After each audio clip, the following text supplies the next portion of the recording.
Ei, você aí! Sim, você mesmo! Meu nome é Carlota Maria Silveira, e se você acha que sua vida já foi difícil, espere até ouvir a minha história. De bebê abandonada em hospital a médica renomada, de vítima de racismo a mãe de dezenas. De meninas que o mundo quis descartar. Cada cicatriz que carrego virou semente de vitória. Mas essa jornada não é só sobre mim, é sobre todos nós. É sobre resistência, sobre recomeços e sobre como o amor pode nascer até no lugar mais inesperado. Prometo, se você ficar até o final, vai sair diferente. Vai rir, vai chorar e, principalmente, vai se enxergar nessa história. Então aperta o play, abre o coração e depois espalha. Compartilha com seus amigos, com aquele primo que tá desistindo, com aquela tia que acha que lugar de negro é sempre atrás. Porque nossa história não é só para ser vivida, é para ser contada. Vamos juntos? A noite em Porto Alegre era densa, cortada por um vento frio que assobiava entre os prédios da capital. No Hospital São Pedro, uma mulher negra, exausta e com os olhos cheios de lágrimas, deu à luz uma criança que chorou apenas uma vez antes de ser envolvida em silêncio.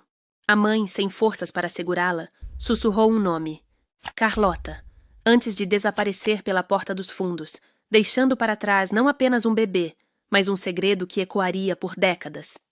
O médico que a recebeu, um homem de jaleco branco e mãos firmes, olhou para aquela menina de pele cor de ébano e traços delicados, e algo dentro dele estremeceu. Não era piedade. Era algo mais profundo, mais perigoso. Sem dizer uma palavra aos colegas, ele a levou para casa, escondida em um cobertor grosso. Sua esposa, uma americana de olhos azuis e cabelos dourados, ficou paralisada ao ver o que ele trazia. "O que é isso?" Ela perguntou como se Carlota fosse um objeto, não uma criança. O médico firme respondeu: "Ela é nossa agora." Mas aquela frase não era verdade. Carlota nunca seria deles, nunca seria aceita. Naquela casa grande, com paredes claras e tapetes importados, Carlota cresceu como uma sombra. Os 4 filhos do casal, loiros, de olhos claros, criados para acreditar que eram superiores, olhavam para ela com desdém. A mãe americana, que falava português apenas, quando queria repreendê-la, a chamava de a pequena intrusa. O médico, no entanto, a tratava com uma gentileza que irritava os outros. Ele a ensinava a ler, a entender o corpo humano, a sonhar. Mas até seu amor era perigoso. Era o que a mantém presa em um lugar onde nunca seria bem-vinda. As brigas começaram cedo. O filho mais velho, Henrique, era o pior. Ele a empurrava contra a parede, chamando-a de negrinha de estimação do papai. Certa vez, quando Carlota tinha 8 anos, ele esfregou carvão no seu rosto e disse: "Agora você combina com o que é." A esposa americana riu baixo, como se fosse uma brincadeira inocente. O médico, quando soube, castigou Henrique, mas a semente do ódio já estava plantada. Carlota aprendeu a se esconder, a ficar quieta, a não ocupar espaço. Mas sua beleza, rara, inegável, começou a despertar ciúmes. Aos 12 anos, sua pele cor de mel e seus traços finos já chamavam atenção na rua. A esposa do médico odiava isso. "Você não é melhor que ninguém", ela dizia, puxando o cabelo crespo de Carlota com força. "Lembre-se de onde você veio." E então, uma noite, depois de ser trancada no quarto escuro como punição por olhar demais para o irmão mais novo, Carlota decidiu fugir. Pegou um casaco velho, um pedaço de pão e saiu pela janela. Caminhou sem rumo, as lágrimas escorrendo pelo rosto, até que um carteiro a viu. Uma menina negra, descalça, com olhos de quem já tinha visto muito. Ele a reconheceu. "Você é a filha do Dr. Silveira, não é?" Antes que ela pudesse responder, ele a levou de volta. O retorno foi pior que a fuga. A esposa americana a chamou de ingrata. Henrique e os outros riram, dizendo que ela não tinha para onde ir. "Ninguém quer uma negra abandonada." Ele cuspiu. O médico, embora aliviado, não conseguia protegê-la o suficiente. E então, quando Carlota completou 15 anos, o inevitável aconteceu. Henrique, agora um homem, entrou em seu quarto uma noite e fez algo que ela jamais esqueceria. Ele a silenciou com ameaças. Quem vai acreditar em você? Carlota engoliu o segredo, como tinha engolido tudo naquela casa, em silêncio. Mas o médico percebeu. Ele viu a mudança nela, a luz que se apagou. E quando ele finalmente descobriu a verdade, o inferno se abriu naquela família. Mas essa é apenas o começo da história. A noite em que o médico descobriu a verdade foi a mesma em que a casa do Silveira deixou de existir como um lar. Carlota, agora uma jovem de 15 anos, já não cantava baixinho nos corredores. Não sorria mais ao ajudar o médico a organizar seus livros de anatomia. Seus olhos, antes cheios de curiosidade, estavam opacos, como se algo dentro dela tivesse se quebrado. O médico observava inquieto. Ele a conhecia melhor do que qualquer um, melhor até do que conhecia os próprios filhos. Sabia quando ela mentia. Carlota, ele chamou, numa tarde em que a esposa e os filhos haviam saído. O que aconteceu com você? Ela negou com a cabeça, os lábios trêmulos. Nada. Sempre nada. Mas ele não era um homem que aceitava nada como resposta. Naquela noite, ele fingiu dormir. Ouviu os passos pesados de Henrique no corredor, o rangido da porta do quarto de Carlota. E então, o silêncio. Um silêncio errado. O médico levantou-se, o coração batendo como um tambor de guerra. Quando ele abriu a porta, o que viu o deixou paralisado. Henrique, seu primogênito, seu orgulho, estava em cima de Carlota, a mão tapando sua boca. Ela não gritava, não chorava. Apenas olhava para o vazio, como se já tivesse aceitado seu destino. O grito do médico ecoou pela casa. Saia dela! O que se seguiu foi um caos digno de tragédia grega. A esposa americana acordou aos berros, os filhos correram para o quarto. Quando entenderam o que acontecera, a mãe agarrou Henrique, puxando-o para longe do médico, que já tinha os punhos ensanguentados. Você está louco! Ele nunca faria isso!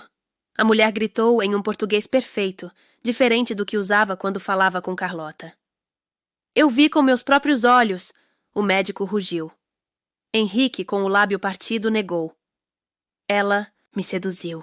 Ela queria isso. Carlota, encolhida no canto, não disse uma palavra, mas seu silêncio era mais alto que todos os gritos. A briga durou a madrugada inteira. Vizinhos chamaram a polícia. O médico, um homem respeitado, estava agora no centro de um escândalo. A esposa, em fúria, jurou destruí-lo. Você sempre preferiu essa negra aos seus próprios filhos. Numo. Dia seguinte, a notícia já corria por Porto Alegre. Médico escondeu filha negra por anos. Filho acusado de violência, família em ruínas. A esposa americana pediu divórcio na mesma semana. Antes de partir, olhou para Carlota e cuspiu. Você destruiu esta família. Espero que apodreça no inferno. Os filhos do médico seguiram a mãe. Ninguém ficou do lado de Carlota, nem mesmo o médico, que, pressionado pela justiça e pelo próprio remorso, não conseguiu provar que a havia adotado legalmente. E assim, sem cerimônia, Carlota foi, levada para um orfanato. O portão do orfanato rangiu como um gemido quando Carlota entrou. As paredes descascadas, o cheiro de sopa rala e mofo, os olhares curiosos das outras crianças, tudo parecia sussurrar. Aqui também não é seu lugar. A freira responsável, uma mulher de rosto severo e mãos ossudas, olhou para os documentos e depois para Carlota. Silveira? Essa não é sua família de verdade, menina. Aqui você é apenas mais uma. As palavras doeram, mas não surpreenderam. Nada mais surpreendia Carlota. 3 meses se passaram. Ela dividia um banco de madeira na sala de aula com 2 meninas menores, ajudava na cozinha em troca de um pedaço extra de pão e aprendera a assumir quando os casais vinham escolher crianças para adotar, porque ninguém escolhia uma adolescente negra. Até que um dia, o escândalo que a envolvia trouxe visitantes inesperados. Tem gente perguntando por você na portaria, disse uma das meninas com olhos arregalados. Dizem que são seus pais. Carlota sentiu as pernas tremerem. Pais? A única imagem que tinha era a fotografia rasgada que o médico guardava. Uma jovem grávida com olhos perdidos, deixando o hospital. Quando viu o casal na sala de visitas, seu estômago embrulhou. O homem, de pele mais escura que a dela e roupas sujas de tinta, balançava levemente, como se estivesse bêbado ou doente. A mulher, magra demais, com marcas de agulhas nos braços, mastigava os lábios nervosamente. Minha filha! A mulher tentou sorrir, mostrando dentes faltando. Você é a imagem da minha mãe. O diretor do orfanato, com uma expressão de nojo mal disfarçada, explicou. Essas pessoas afirmam ser seus pais biológicos. Vieram.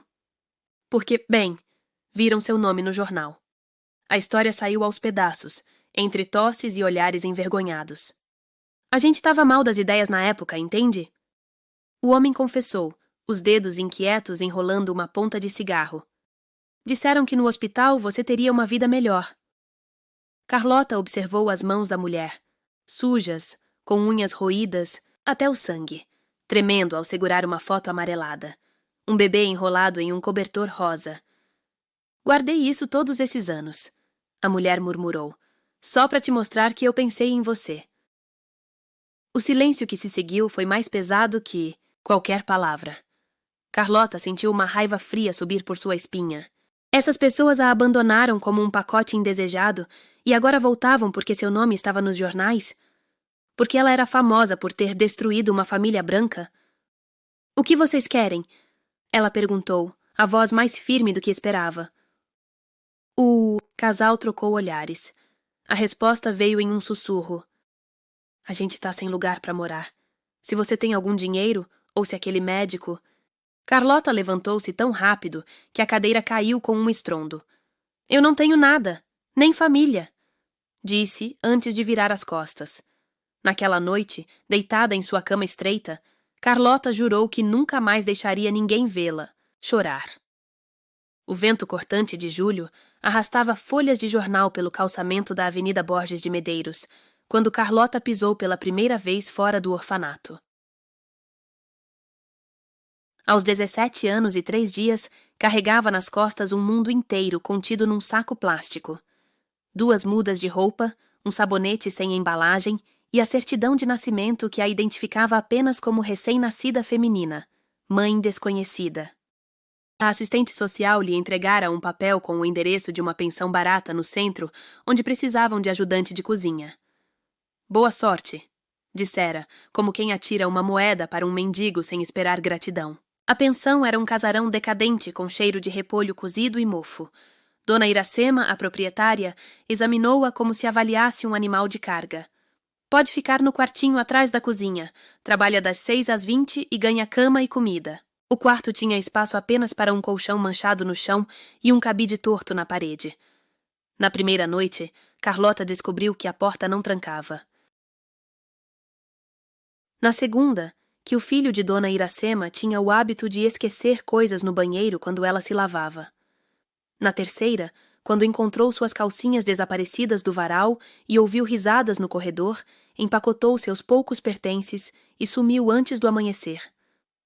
Nos meses seguintes, Porto Alegre revelou-se uma cidade de portas entreabertas e olhares calculistas.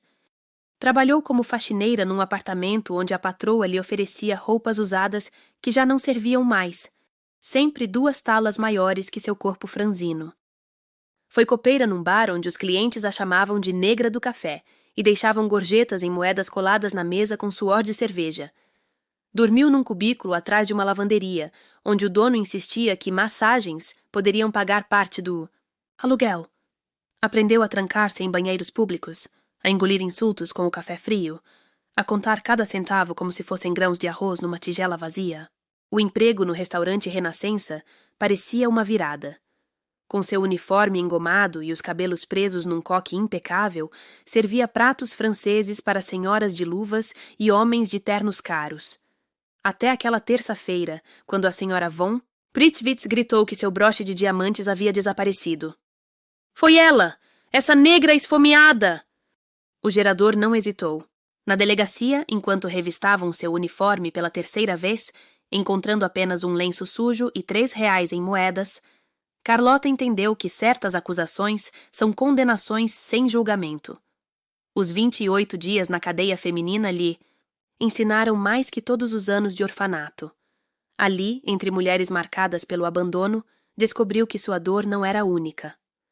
Maria Preta, uma presa de 50 anos com olhos de carvão, lhe deu de presente um livro surrado, Pequeno Manual, antirracista, e lhe ensinou a ler entre as linhas.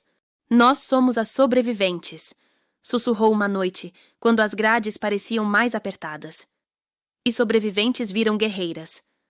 Quando a soltaram, sem explicações ou desculpas, o broche fora encontrado no banheiro do restaurante.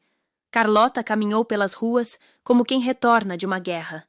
Foi numa fila de sopa popular que conheceu Dona Jacira, uma lavadeira de mãos calejadas e coração aberto. Tenho um espaço atrás do fogão, ofereceu a velha, como quem não espera a gratidão. O barraco de madeira na Vila Cruzeiro do Sul tinha goteiras quando chovia e baratas que marchavam como pequenos soldados. Mas pela primeira vez em anos, Carlota dormiu sem medo de mãos invasoras. Trabalhava de dia no restaurante. Outro mais barato, à noite ajudava Dona Jacira a passar roupa. Guardava cada centavo numa lata de achocolatado enterrada sob o assoalho, seu tesouro de guerreira. Jonas apareceu numa tarde chuvosa na biblioteca pública. Carlota estava escondida no cantinho de ciências, devorando um livro de anatomia roubado, seu único crime real até então. Você lê coisas pesadas, comentou o rapaz alto, de pele mais escura que a dela, e olhos que pareciam conter todo o sol da cidade. Ele não perguntou por que ela tremia ao virar as páginas, nem por que suas roupas cheiravam a sabão barato. Apenas sentou-se ao lado e abriu um livro igual ao seu. Naquela semana, descobriram que compartilhavam mais que o gosto por medicina. Tinham o mesmo formato de unhas, o mesmo jeito de franzir a testa ao pensar, a mesma cicatriz discreta no queixo. Quando Jonas mostrou a foto amarelada, uma jovem grávida com os mesmos olhos amendoados de Carlota, o chão pareceu desaparecer sob seus pés. Nossa mãe morreu ano passado, ele disse suavemente, como quem entrega uma notícia frágil. Mas ela te chamava de minha princesa perdida até o fim.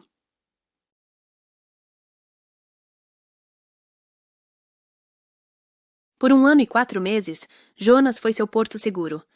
Ensinou-a a preencher formulários de escola noturna, dividiu com ela seu salário de ajudante de pedreiro, mostrou-lhe que família pode ser uma escolha, não um acidente de nascença.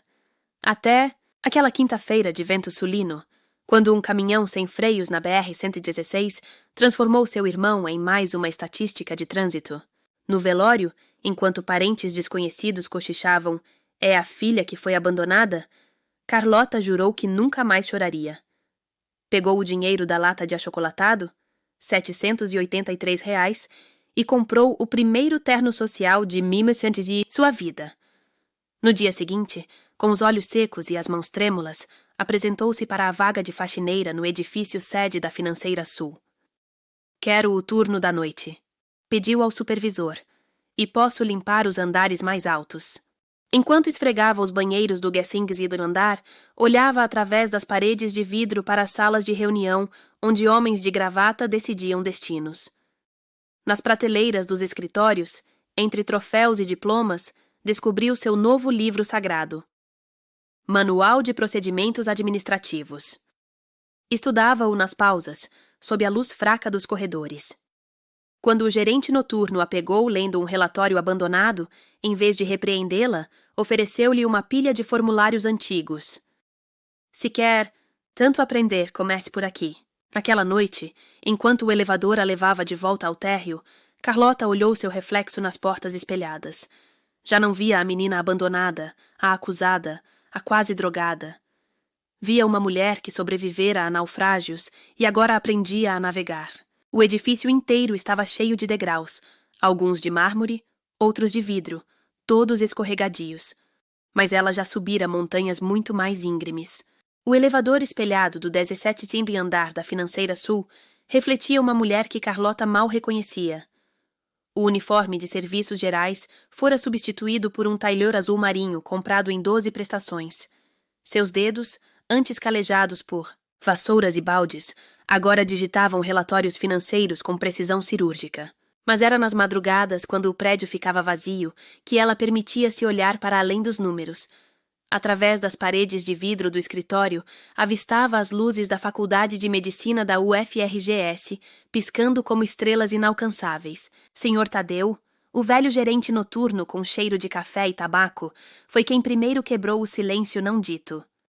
Tens olhos de águia para números, menina, disse certa madrugada, apontando para o erro de 47.832,15 hares que ela encontrara num balanço contábil. Mas teus dedos tremem quando passa aquela propaganda de faculdade de medicina na TV da Copa.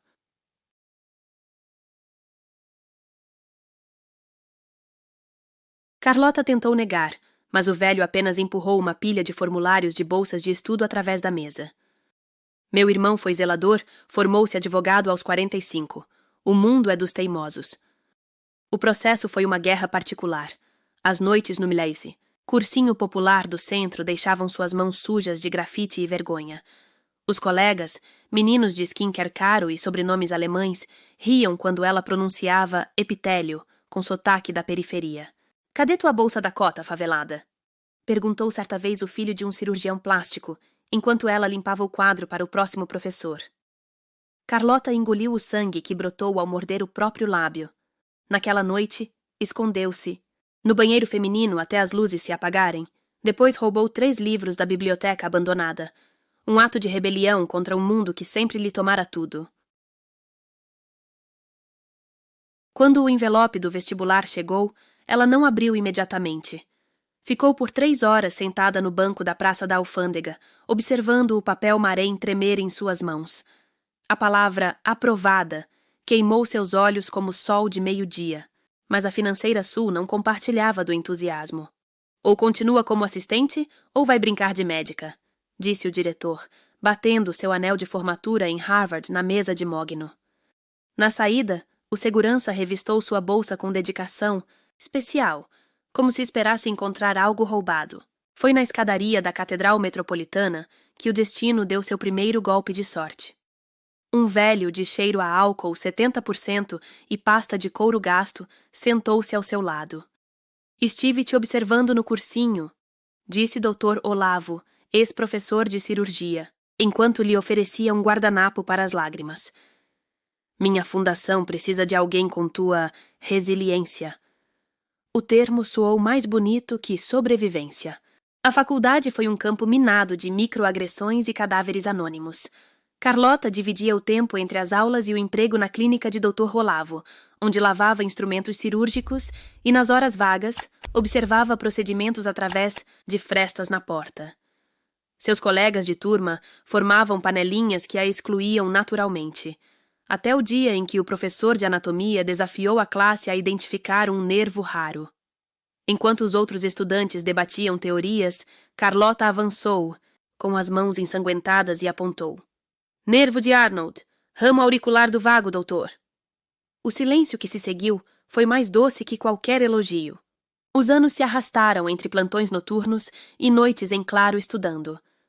Seu único luxo era uma cafeteira elétrica de segunda mão que mantinha na pensão barata da Rua Sarmento Leite. Até que numa quinta-feira chuvosa, durante seu plantão no Hospital de Clínicas, o passado decidiu dar as caras. O paciente do leito 302 chegou com hemiplegia direita e afasia. Quando Carlota leu o nome no prontuário, Frederico Guilherme Silveira, 68 anos, AVC isquêmico, o estetoscópio quase escorregou de suas mãos. O homem que a criara estava ali, envelhecido, frágil, com o mesmo nariz aquilino que ela via no espelho todas as manhãs. Seu lado direito estava paralisado, mas os olhos cinza clarificaram-se de reconhecimento quando a viu. Carl! A voz saiu arrastada, a mão esquerda agarrando seu jaleco branco com força inesperada. Ela deveria ter chamado o outro residente. Deveria ter seguido o protocolo. Em vez disso, ajustou seu oxigênio com dedos que teimavam em tremer. Acalme-se, doutor. Está em boas mãos. A ironia da frase ecoou em seu peito. Nas semanas seguintes, enquanto monitorava sua recuperação, descobriu que doutor Frederico viera morar sozinho em Porto Alegre após o divórcio. Seus filhos biológicos haviam seguido para o exterior, todos exceto Henrique, que abrira uma clínica em Santa Maria. Ele não mudou. O velho confessou certa noite, quando a enfermaria ficou vazia. Mas você superou tudo.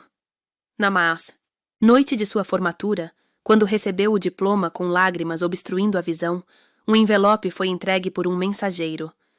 Dentro, apenas uma fotografia amarelada.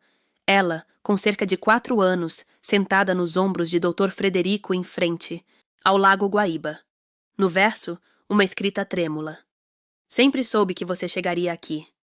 Tudo termina com Carlota de pé no terraço do hospital, segurando a foto em uma mão e um bilhete com o endereço da clínica de Henrique na outra. O vento noturno levou seu barrete de formatura para longe, mas ela nem se importou. Havia finalmente entendido que algumas cicatrizes nunca curam, apenas nos lembram que sobrevivemos.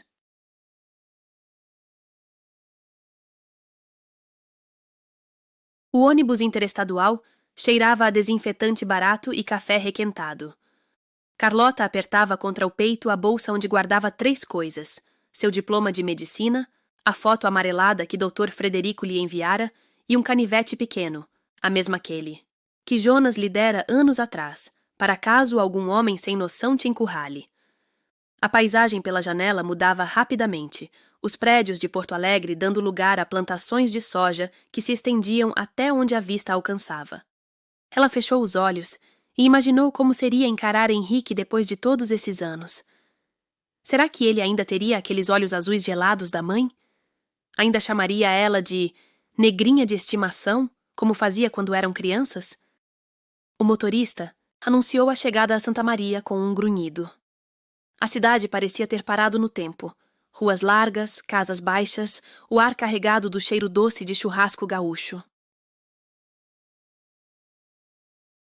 A clínica de Henrique ficava numa rua tranquila perto do centro. Um prédio branco com letreiros dourados que anunciavam Clínica Silveira Dermatologia Estética.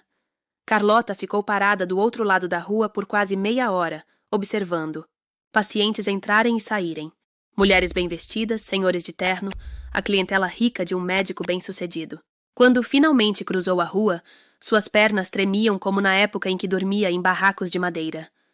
A recepcionista loira de unhas perfeitas olhou para ela com uma mistura de curiosidade e desdém.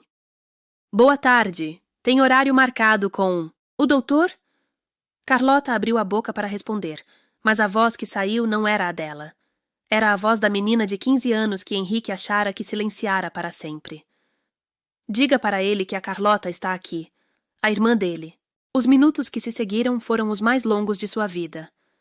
Ouviu passos rápidos vindo do corredor, uma porta sendo aberta com força. E então, lá estava ele, Henrique, mas não o menino cruel que lembrava. Um homem de 40 e poucos anos, com alguns fios de prata nos cabelos ainda louros, usando um jaleco impecável.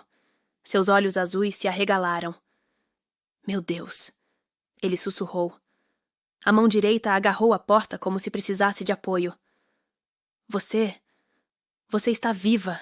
O consultório era exatamente como ela imaginara. Paredes brancas, diplomas emoldurados, fotos de família. Henrique fechou a porta com cuidado e se apoiou na mesa, como se as pernas não o sustentassem mais. Pai me contou que você se formou médico, ele disse, os olhos fixos no diploma que ela tirara da bolsa. Nunca achei que eu sobreviveria. Carlota completou, a voz mais firme do que esperava. Ou que teria coragem de encarar você de novo. Henrique abaixou a cabeça. Quando levantou os olhos, estavam cheios de lágrimas. Eu era um monstro, Carlota, um garoto mimado que se tornou um homem pior ainda. Suas mãos tremiam. Passei anos na terapia tentando entender como pude. O que eu fiz? Carlota observou o canivete na bolsa. Poderia facilmente abri-lo ali, lembrá-lo do medo que ele lhe causara. Em vez disso, tirou o estetoscópio do pescoço e colocou sobre a mesa.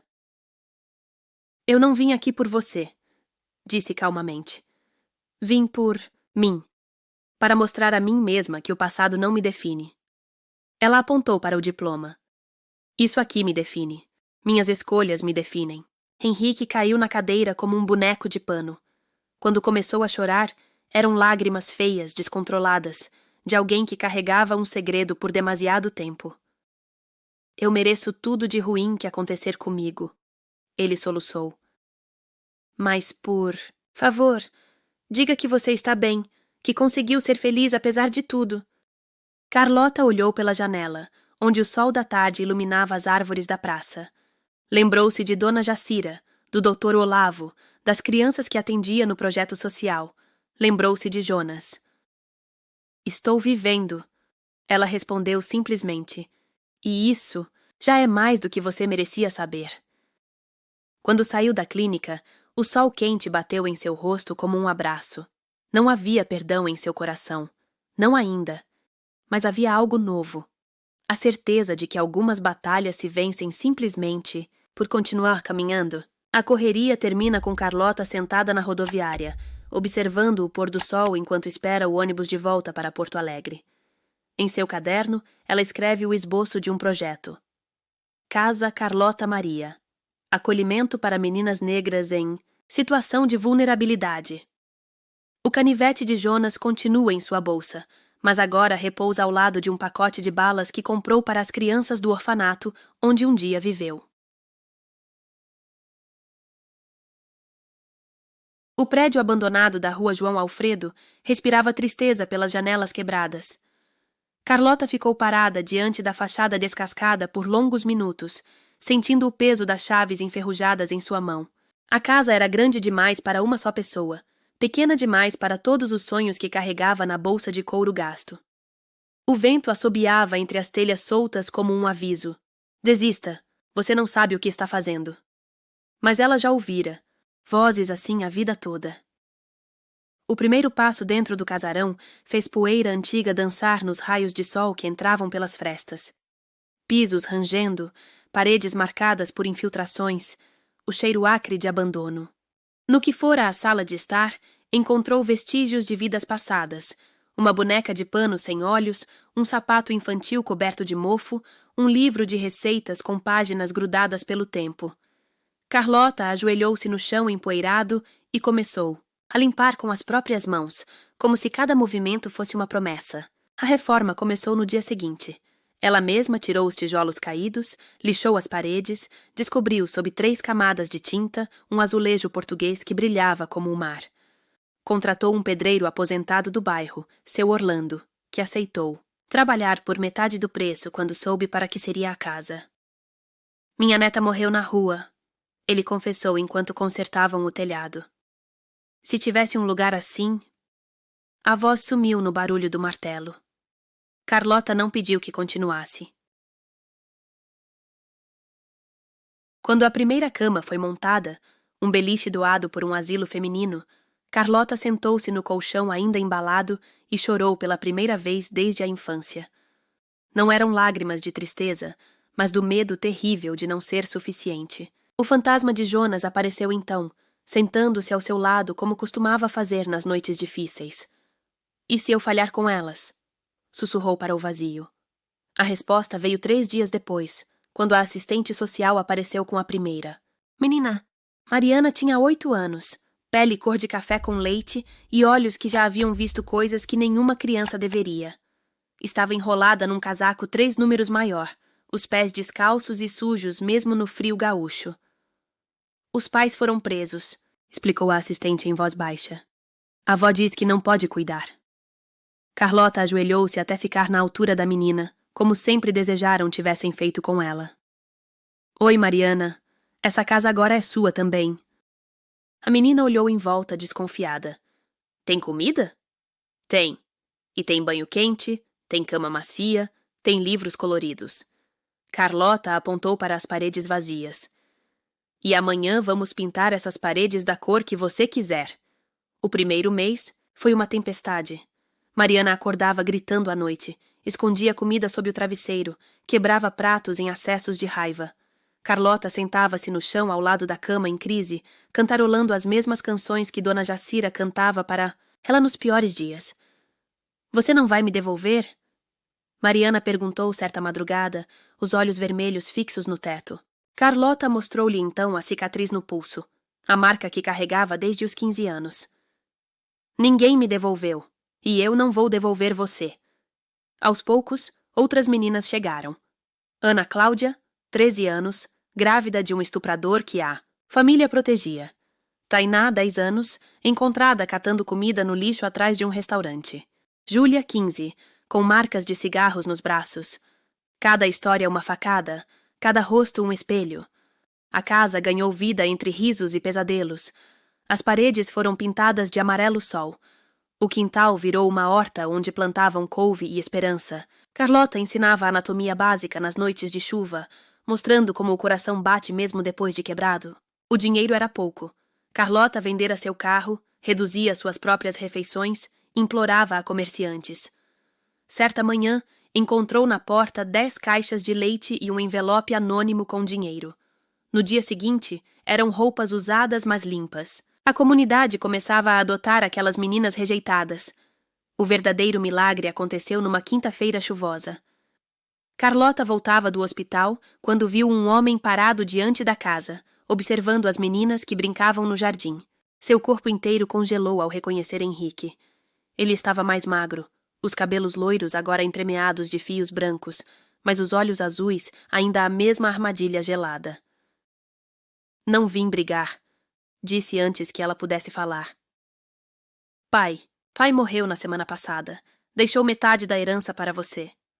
Carlota riu, um som áspero e sem humor. Guarde seu dinheiro.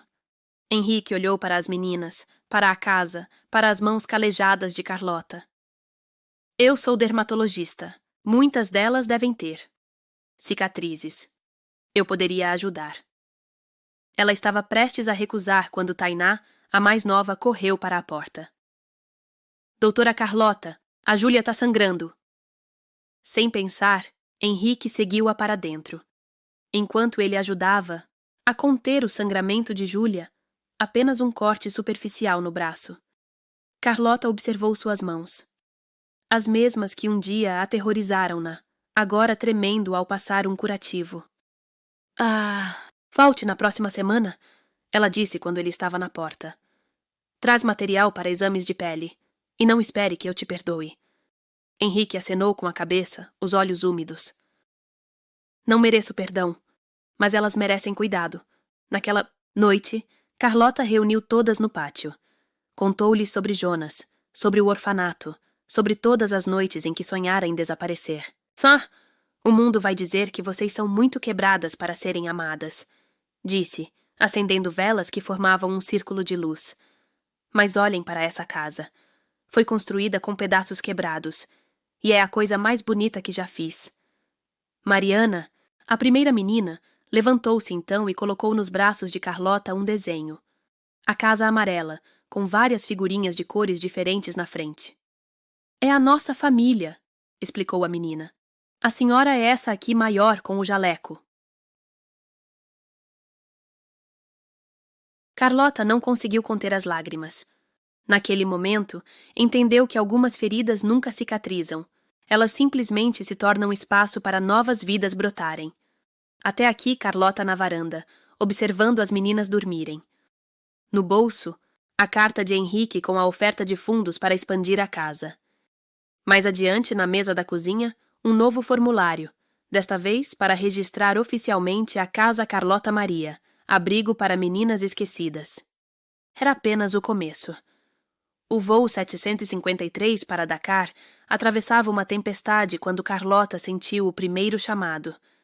Não era o capitão anunciando turbulência, mas algo mais profundo, um eco de tambores ancestrais que pareciam vibrar em seu sangue. As luzes da cabine piscaram, e a passageira ao seu lado, uma senhora Wolof com tranças grisalhas e olhos que haviam visto séculos, pegou sua mão sem cerimônia. A terra reconhece suas filhas mesmo quando elas vêm de longe, disse em um francês musical, como se continuasse uma conversa começada há gerações. Carlota olhou para suas próprias mãos, as mesmas que costuravam feridas em Porto, alegre, agora tremendo sobre o atlas aberto no colo. O mapa mostrava a curva do Atlântico, que seus ancestrais haviam cruzado em direção oposta, acorrentados no porão de navios que ainda assombravam seus pesadelos. Eu não falo a língua deles, confessou surpresa por compartilhar essa vergonha íntima com uma estranha. A velha senhora riu, um som que lembrava cascata em pedras. O corpo tem sua própria linguagem, doutora. Seu sangue sabe cantar, mesmo quando sua boca esquece as palavras. O aeroporto Leopold Sédar Senghor cheirava a poeira quente e frutas maduras. Carlota paralisou ao pisar na escada rolante, inundada pelo sol africano que era ao mesmo tempo estranho e profundamente familiar. Um calor diferente do Brasil, mais seco, mais antigo, como se cada raio carregasse memórias de séculos. Dr. Amadou Ndiaye, seu contato no hospital de Fen, a esperava com uma placa improvisada. DRA, Silveira, Brasil. O homem alto, de jaleco, branco sobre roupa tradicional, estudou seu rosto com curiosidade clínica. Você tem os olhos das mulheres de Casamance, observou enquanto carregava sua mala. Como uma bisavó minha. No trajeto até o hospital, Dakar desfilou pela janela do jipe. Mulheres em vestidos vibrantes carregando trouxas coloridas na cabeça, crianças jogando futebol com garrafas plásticas, o azul do Atlântico brincando com a costa. Carlota sentiu uma dor aguda no peito, como se reconhecesse cada cena de um sonho esquecido. A realidade do hospital de Fan foi um banho, de humildade. Na ala de cirurgia onde trabalharia, os ventiladores paravam durante as operações e era comum esterilizar instrumentos em fogareiros a álcool. Na primeira semana, Carlota realizou uma amputação de perna à luz de lanternas de celular quando a energia caiu durante uma tempestade. No seu país, vocês jogam fora equipamentos melhores que estes, comentou a enfermeira Awa, enquanto ajudava a limpar o sangue do chão de cimento. Carlota enxugou a testa com a manga do jaleco. No meu país, crianças morrem nos corredores, de hospitais ricos porque são negras demais para ser atendidas. Foi essa compreensão mútua que quebrou as barreiras iniciais. Logo as enfermeiras a chamavam de nossa irmã do outro lado do mar. E os pacientes mais velhos insistiam para que sentisse o pulso com suas próprias mãos, para que a terra se lembre de você. Na terceira semana, trouxeram Aminata ao hospital. Uma criança de 7 anos com queimaduras graves nas pernas, abandonada pela família após acusações de feitiçaria. Quando Carlota se aproximou, a menina encolheu-se, assustada. Ela nunca viu uma mulher como você, explicou Awa. Sua pele é como a dela, mas seus modos são estrangeiros. Carlota sentou-se no chão ao lado da cama, cantarolando uma canção em português que Dona Jacira costumava cantar para ela. Para surpresa de todos, Aminata respondeu com um verso em Wolof que rimava perfeitamente. Como ela sabia? Carlota perguntou, arrepios percorrendo seus braços. Awa sorriu. As avós do mundo todo cantam as mesmas histórias, só mudam as línguas. Nos dias seguintes, Carlota cuidou pessoalmente de Aminata, contando-lhe sobre as meninas da casa no Brasil, mostrando fotos no seu celular desgastado. Quando a pequena riu pela primeira vez, um som claro como água de nascente, algo cicatrizou dentro da própria Carlota. Foi numa vila de pescadores a 2 horas de Dakar que Carlota experimentou seu momento mais transformador. Convidada pelas Damsitos, parteiras tradicionais que auxiliava no hospital, participou de uma cerimônia à beira-mar ao pôr do sol. As mulheres mais velhas vestiram-na com um tecido índigo e colocaram em seus pulsos braceletes de contas que pesavam como memórias. Uma delas, Mami Kumba, de pele escura como ébano polido e olhos que pareciam ver através do tempo, pegou seu rosto entre as mãos. Você foi levada a muitas luas, disse em uma mistura de Wolof e francês que Carlota entendia mais pelo coração que pela razão. Mas o oceano sempre devolve o que lhe pertence. Quando os tambores começaram, algo primordial despertou em seu corpo. Carlota dançou como se cada movimento fosse uma palavra em uma língua esquecida. As estrelas acima eram as mesmas que vira no Brasil, mas aqui pareciam mais próximas, mais familiares.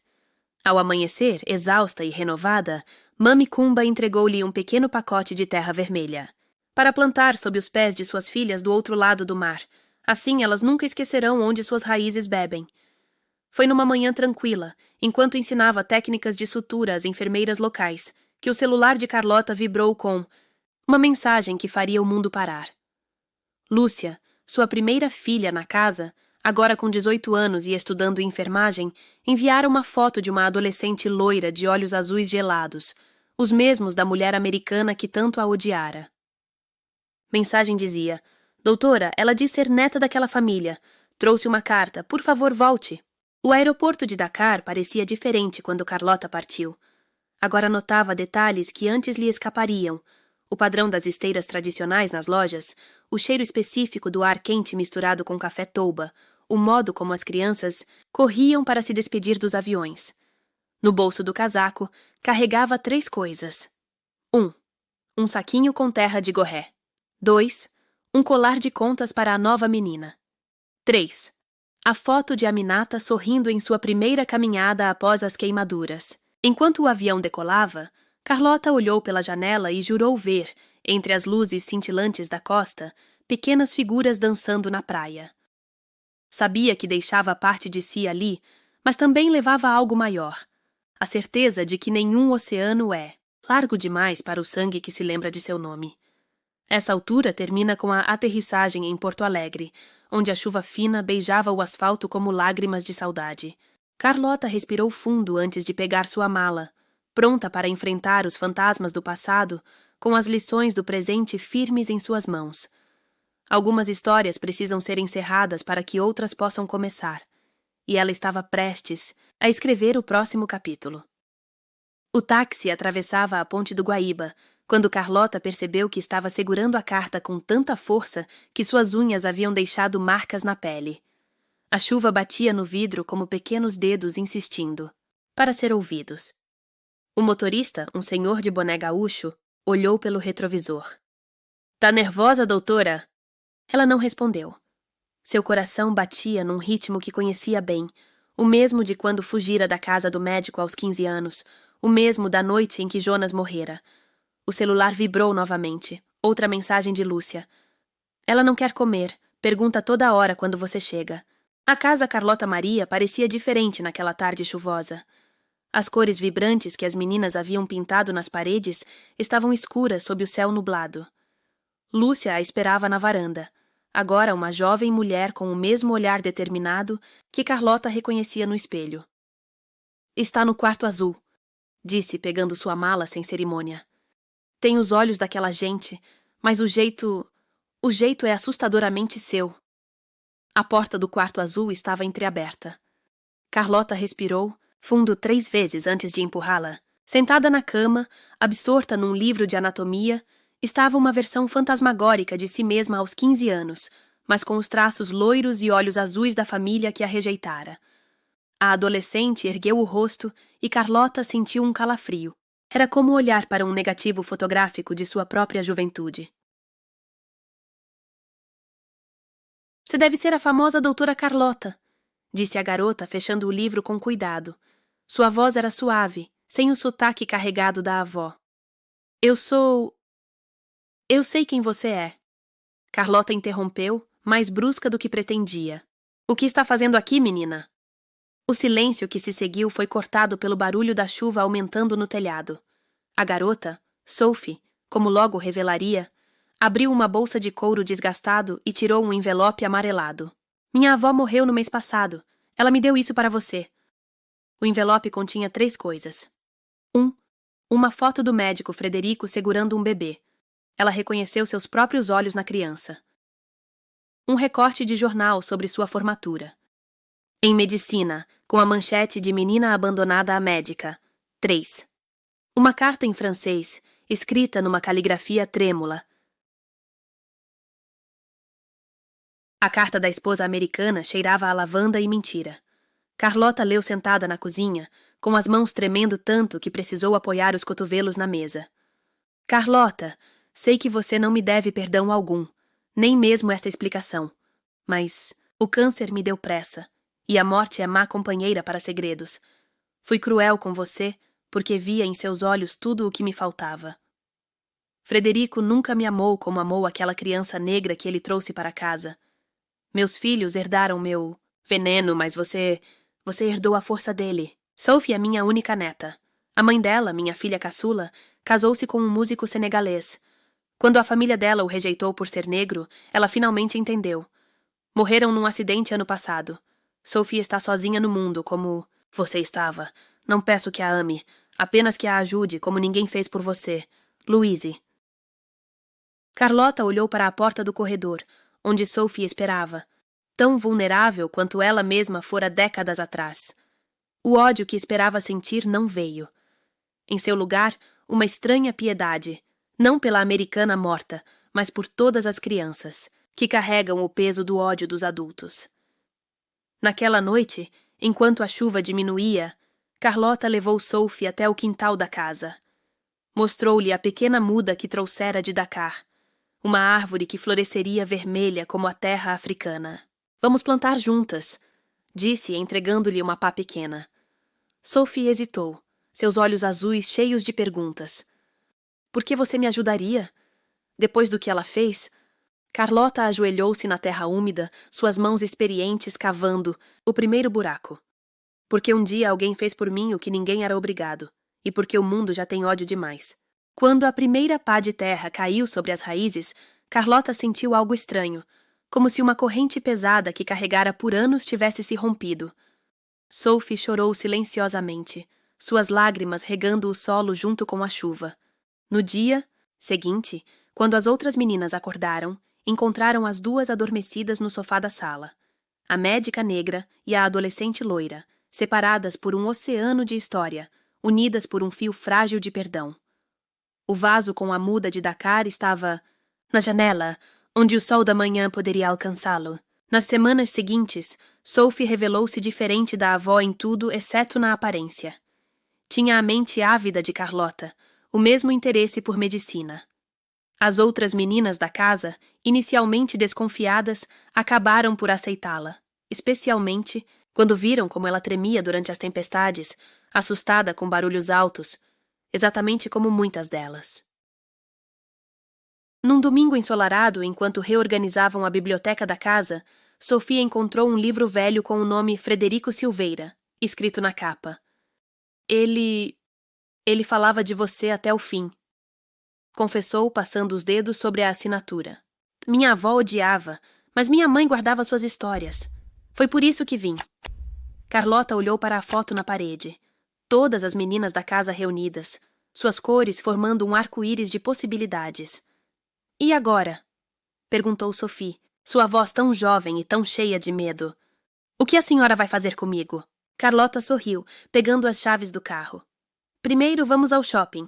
Você precisa de roupas que não pareçam um funeral. Ela jogou as chaves para Sophie, que as pegou com surpresa. Depois, você vai me contar por que raios escondeu esse seu interesse por cirurgia cardíaca. E lá se vai o carro saindo da garagem.